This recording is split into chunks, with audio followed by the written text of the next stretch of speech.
Hello and welcome to CEO Insights, the Living Organization podcast. My name is Vitaly Gieman. With me is Michael Hess from TronMedia. Welcome, Michael.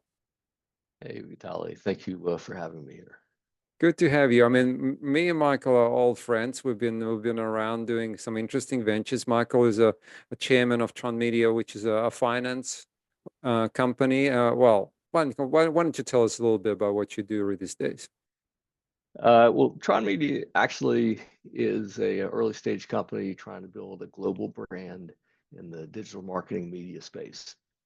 But we're spawned by a combination of marketing media people and also finance and M&A people, which is pretty much my background, M&A and corporate finance. Okay, yeah. Maybe you can just speak up a little bit more because the voices just disappear. All right. So yeah, I know you've done a lot of crowdsourcing, finance, and some big deals. Um, Tell us, for a lot of the audience we have here, mid-size company CEOs, a lot of private companies, obviously not public, and they're all kind of a little bit nervous what's going on right now in the market, both in terms of supply side of funding, and then also even the revenue side is also seemed to be the market is very volatile. Tell us what kind of advice do you have for us at the moment? How do we manage our finance? I think it's a good time to be tightening the belt and to make plans over the next couple of years for capital adequacy, both on the equity side and on the debt side. I think we're in a place of unusual liquidity in the marketplace, but at the same time, cost of capital is quite high, and accessing capital right now is particularly difficult. So it's a tough time for many mid-market CEOs. So given that, for what would you do, like, for people who are for companies that are looking to go either to the next level to grow, right? And they need cash to grow, or companies who kind of even thinking of possibly strategic acquisition, not just the selling to the highest bidder, but literally finding someone who will continue the legacy, because a lot of these are very private, either founders and so on. How would you approach this situation, right now in this market? Well, always these decisions are driven by the core goals and objectives of the shareholders. And often when you have, for example, family-owned businesses, sometimes in the second or even third generation, you have a lot of reticence towards a sale. And in this, current environment, the market is really dominated by private equity in its different manifestations, and also in in the search fund and the ETA space, the entrepreneurship through acquisition. So I think one of the key things is really having a clear view of what your goals are, what you're trying to accomplish. You're trying to exit the business entirely, trying to take some chips off the table. You're looking to step back from active management. You're looking for a financial partner. You're looking for a strategic partner. I think that sets the tone for the direction of the strategy and the transaction. Yeah, that makes sense. So getting really clear what you really want. What about many times I help CEOs get them. Let's say they choose to have a strategic partner, and then they're ready to exit. They want to be a chairperson. They can move back into a chairperson, and then when the time comes for valuation, a lot of people look at their business and saying, "Well, I'll give you 1x maybe," and they go, "What?"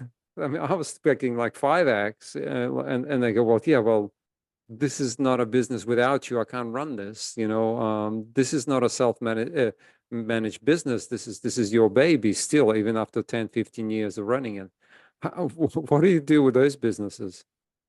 Well, I think the first thing you try to do is you try to have enough lead time so you can plan to bring the organization to where it's ready for a sale. And there's a variety of things that are involved in that. The one thing is to start to shift away from being, an owner led, an owner-led enterprise. So diversification of management team, creating, SOPs for the business, creating some, independence in the leadership and the operations.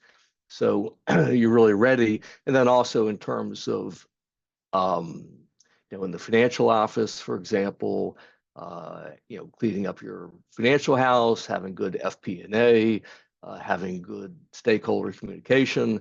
So when the time comes when you're ready to bring in, whether it's an investor or a partner or to actually sell the company entirely, um, the company is ready for someone outside to come in and have a clear understanding of the business, have good access to data, good access to reporting, and have a clear path to a transition of management.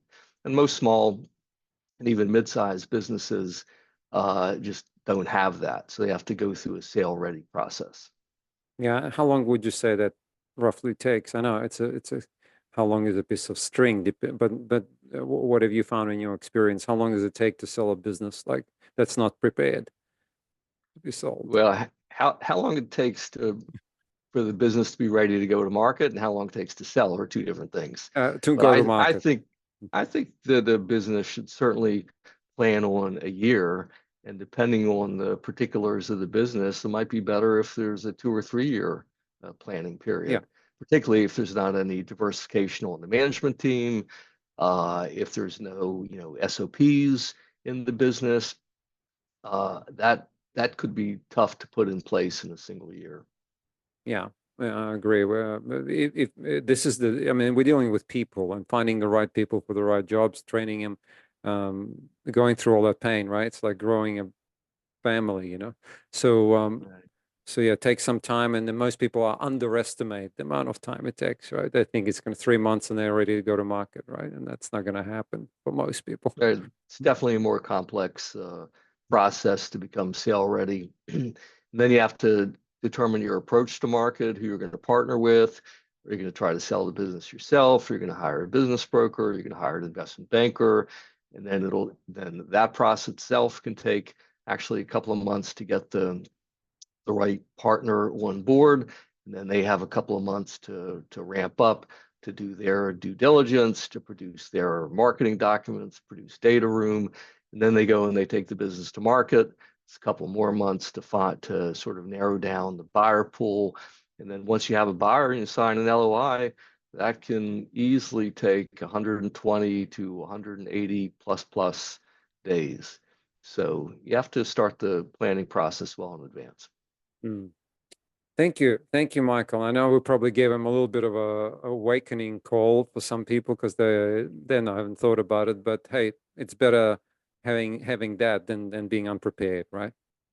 Right, definitely. Thank you so much. We'll have you back again for more finance advance. It feels like the CNN News finance, but it's not. Anytime, Vitaly. Thank you for having me.